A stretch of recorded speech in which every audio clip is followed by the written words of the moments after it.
Hey guys, this is Nick coming to you with yet another Infinity Kingdom video. This one is going to be episode 6 of our tier list series. It's going to be a continuation on the skill tier list available in Tower of Knowledge. We are going to touch on all the gold skill you see in your screen on your screen. Sorry. We already did the purple, green, and blue in the previous video. So again, these are only the gold skill that are available through the purple dust system and not through the tokens. We're going to start with these one. We are going to place them on the list. We're going to talk about a few of them. And we are going to do another video on the other gold skill later on. So let's get started. The first, as you see here, you have the 4 elemental skill. All 4 of them are going to go into the trash bin. The only one that is kind of okay, I would say, is going to be the fire one. However, even the fire one is still, in my opinion, trash. You have a lot of better option in your skill, in your tower knowledge. The main reason is first, it only casts every 12 seconds. A lot of the skills is 6 and not 12. 2, the chance is only 55%. They buffed that a while back. I believe it was 45%, but still at 55, it's very low. So we're not going to waste time on these 4 skills. I put them in the trash bin right from the start. Then you have 3 grace. You have Oaken, you have Resist, and you have Energy Suppression. Oaken and Resist, same thing. One is for the physical, the other one is for the magic damage. But if you look at them,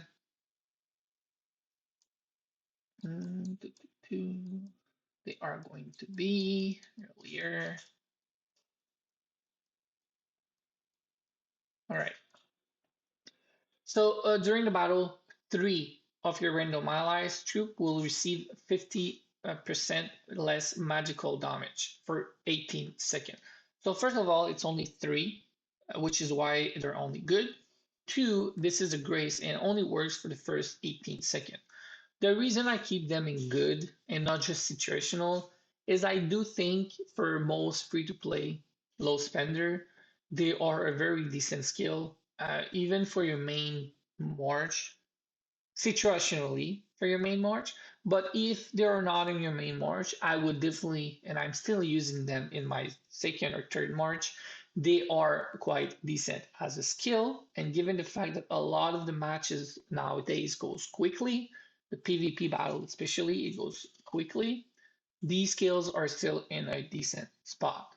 Now, when it comes to energy suppression, I do think it's a godly skill. If it's not in your main march, it's definitely going to go in your second march. It is a very, very good skill, even though it's one of the first skill released in the game. The fact that it's going to reduce or slow the energy regain speed of all enemy troops by 50% for the 12 second of the match is very important because that might allow you to go first. If you're the one that ult first with your carry, it's going to damage the enemy team. Depending on how damaged they are, they're going to deal less damage. Depending on your skill, some of them may be CC'd, not able to do anything for a period of time.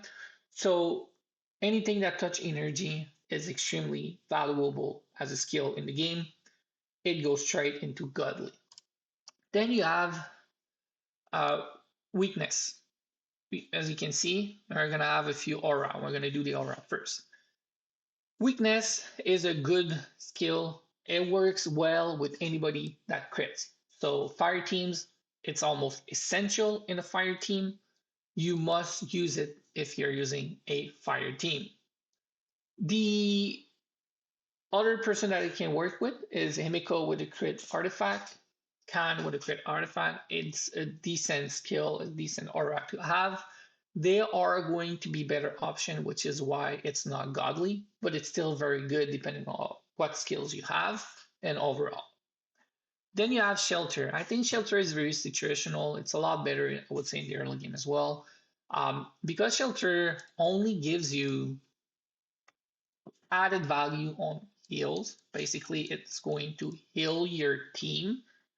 Um, and given the fact that there's a lot of Cav and Quinn anti-healing synergy, March, it is not in the best place at the moment. So I would not put it in the A. I'm leaving it in situational. If the enemy has no anti-healing, it is a decent skill, depending on your March. But that's it. B it is. Malice is a good skill. It is good against Fire Team and against any team that crits like Himiko and Khan if they have the right artifact. It's basically um, countering some of the crit that enemy team might have on their side. So Malice is going to reduce the crit rate of all enemy by 20%. It's an aura as long as it is on your march. It is live. Is going to use give that to your team. So it is a decent aura. Again, if you're battling somebody like in Alex March that has no crit generation, then it becomes a useless skill. So you need to be careful and remove the skill if the enemy has no crit. But still, at the end of the day, although it is situational, because there is a lot of crit happening in the game other than Alex March, I still leave it in A. I think it's a skill that can be swapped in and swapped out effectively, and it is a skill most players should unlock down the line. Paralysis, for me, I leave it in situational. It's borderline A, but the reason it's situational, it's a lot better against Alex and Hannibal March. It is still give you a decent value on against any March because they reduce the attack speed, but reducing the attack speed of example a mage is going to slow down their energy generation by only a little. It's not a lot, and because of that, I think it's situational. I don't think it's one of the best aura in the game for sure. Uh, then you have this one here, Paralysis. Oh, I put this one here. So you have Paralysis. Actually, Coercion. Sorry, Coercion. Paralysis was this one. So Coercion is going to reduce the dodge rate. Now, because dodge rate is not high, you already have a lot of accuracy. I don't think it's a good skill at the moment. The reason I don't put it in trash is if you're playing against a wind march or only march at some time dodge, it can be okay. It's not one of the worst skill, example, the elemental skill, but I do think it's very situational. And in my opinion, it's borderline trash. And just because I don't want to give people bad skill to unlock, I'm going to actually put it into the trash bin just so that you're very careful if you want to unlock a skill like Coercion. Then you have Berserker. Berserk. Is it Berserker or Berserk? Let me see. It's one of the first skills. Berserk. Yeah, Berserk. So Berserk is really good. I will leave it in the 8. Not godly. Almost godly. I think all Alex March is currently running it. It's very, very good. But again, it's very situational. I think Berserk works a lot better with another skill in the game that we're going to talk later on, which is Spring of Life. Um, we're going to talk about that skill later on, but as its own skill, Berserk is still decent. I think it should be left in the A tier for sure. But because the recovery rate is not too high and it's on normal attack, successful normal attack, it's not godly. The attack speed is what you really want, in my opinion, if you don't run under a skill like Fountain of Life, Spring of Life. Then you have the accuracy um, aura. So this one here is used to be a lot better. It used to be actually, I believe, in my opinion, a almost S tier. But because accuracy has become so high with the specialization, the dragon specialization, and overall the artifact and a lot of different things that gives you higher accuracy, misleading, which reduced the accuracy by 20%, has become less effective given the fact that your accuracy is too high. But in the past, it used to be quite decent when accuracy was already okay. It was bringing it down, and you were able to dodge some attack, but not anymore. So because of that, I will leave it in situational. I think early game, it is still a decent skill when you don't have all that accuracy stacked up. But late game, it is not as good anymore. Still a little bit better than Coercion, but not that much. So I'm going to put it this way. Okay, then you have a passive skill. All of these are either trigger or passive. So let's take a look at the next one. This one was released later on, level 52. It's called Wine and Dine. It's only for support. So because it's only for support, it becomes a little bit more niche, of course. But overall, it is a very good skill. It's going to have a 50% chance, actually, yeah, 50% chance of uh, increasing your damage by 30% of the people that you heal. So you need a support that heals, right? If you, example, do Quinn and don't have any Win Immortal, if you do Matilda and you don't have any healing skill on Matilda, it's not going to heal. This skill is not going to provide you with the damage increase, right? But if you're running it, example, on Theo or Zeno or any other support, and you have also a example Berserk aura on them to allow them to heal, they will give you a decent value. 50% now is not very high, and that is one of the reasons why it's not at the top of the list. Two, because you need to heal the target for this damage boost to apply, and given the fact there's a lot of Can and Quinn in the game at the moment, it loses effectiveness on the battlefield.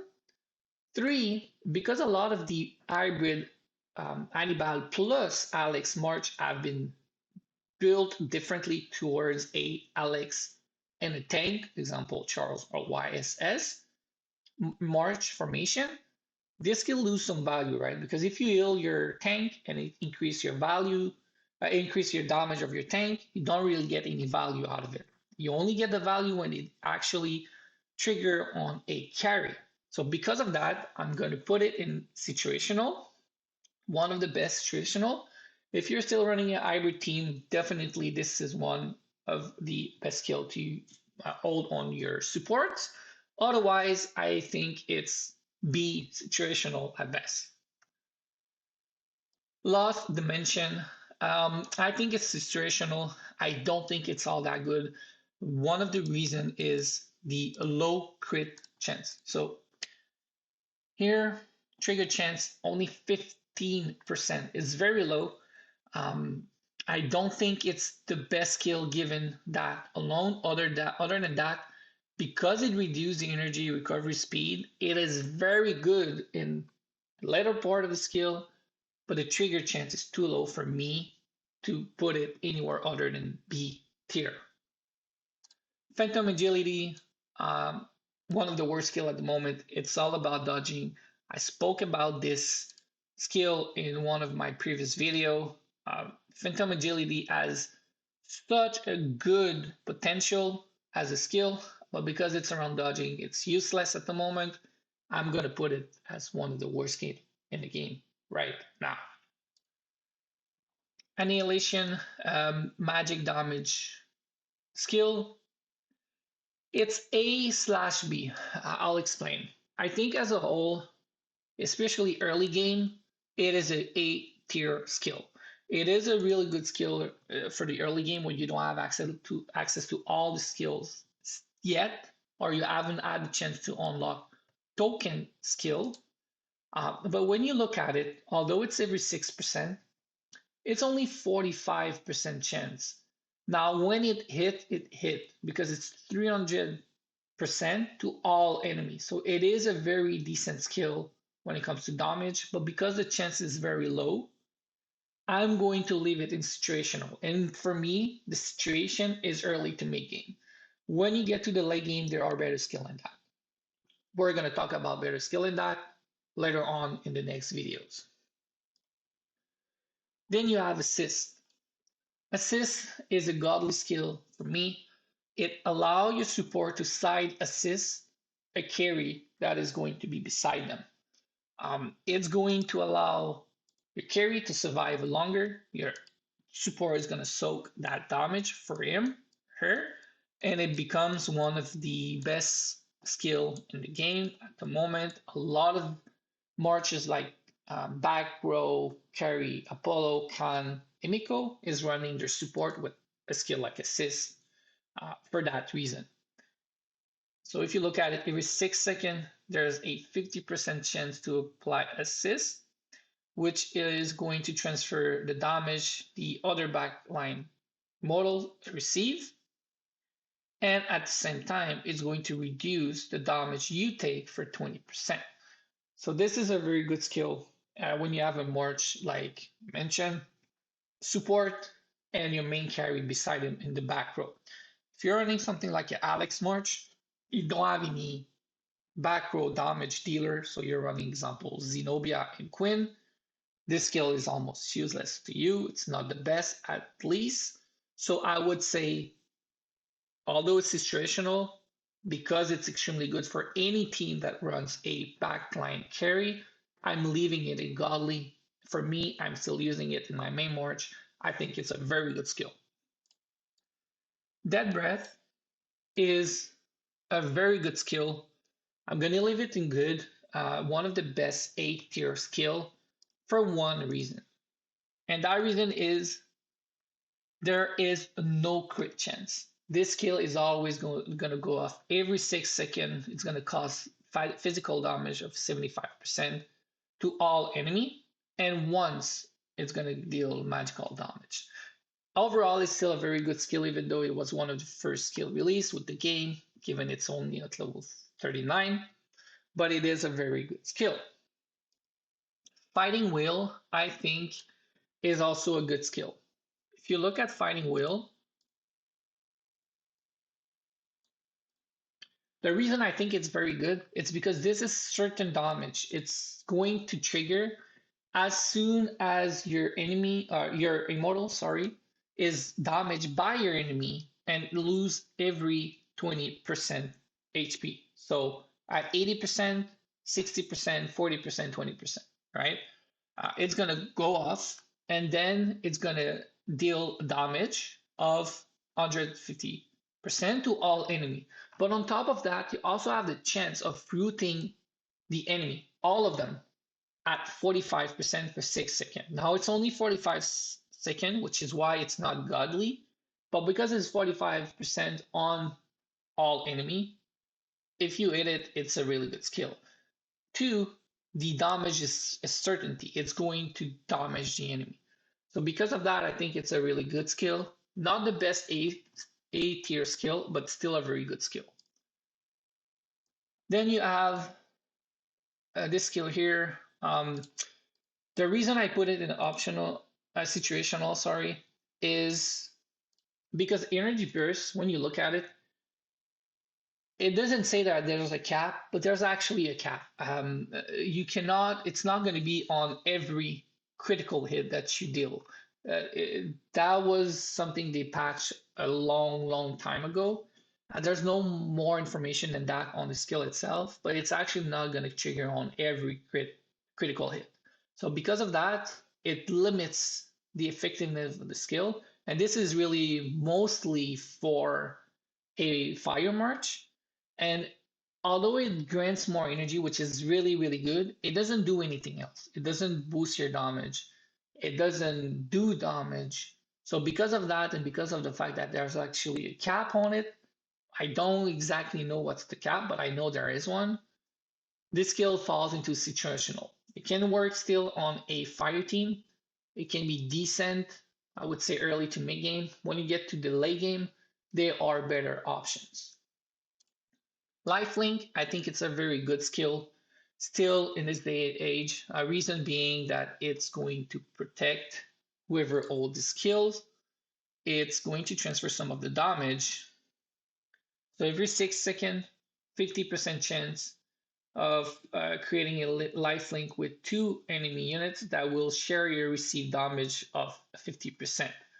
Now, 50% is decent. 50% chance is not too high, but it's still okay given the fact that it's every 6 seconds. I still think it's a very good skill. It'll allow either your tank or um, your front row to soak up some damage. You can also put it on your back row. I don't think it's the best option though, because there are so many good support skill for support, and for your carry on the back row, you need to have damage dealing skill. So for me, it's definitely more niche towards the front row, but I still think it's a decent skill. I think it's not a first team, first march value skill later in the game, but it's still a skill that I use in my, as I think at the moment, 13. Then you have Cleave. Cleave, I put it in A tier. I think it's a very, very good skill when you pair it with Hannibal and Alex. It generates a lot of damage. The reason it's not godly is because later on in the game, there's going to be better option. There's going to be better option from skills unlocked through tokens, especially.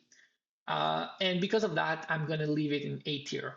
Berserk, Cleave, paired along with Berserk, early game, I would say almost godly. If you run it Alex, it becomes very, very good. Of course, you don't want your Berserk on Alex, you want it on somebody else in your team. But they are very good skill early. I think you can bump the two skill to godly for the start of the game to the mid game, I would say. So this is it for the gold skill that are obtainable by purple dust. I think these are skill tier lists for those. Trash, don't bother with them. Don't get them at all at the moment, at least. Especially Phantom Agility. Don't think it's a good skill just because you read it and you see that it's 30% increase that can stack. Very bad. Don't do it. B is very situational. Wine and Dine is one of the best option. Example, sorry. If you're not running a hybrid team with both Alex and Hannibal, you don't get the value that this skill actually brings most of the time. If your only carries Alex, the chances that it goes into Alex and it boosts his damage, plus the fact that Khan and Quinn is often on the enemy team, which will cancel the healing, it's very situational. Same thing with Shelter. These skills in B, most free to play low spenders should not unlock them, I would say. But anything that is AA and plus, it's definitely a really good skill to unlock. Even if they might be swapped out of your main team at some point, they will have some usefulness in your second, third team. And also, what I would say is the two that are godly, especially energy suppression, is a skill that you must unlock.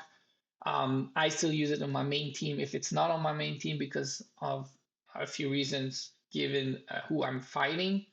I might put it in my second team, but I'm still using it for sure. It's one of the best skill in the game, even though it's a free to obtain skill. So thank you for your time. Thank you for watching. If you have any question, comments, let me know in the comments. And what I'll do is I'll release the other tier list, which will be the token skill shortly. I know a lot of you guys wants to look at those skills, especially. So we're going to touch on that right after this video.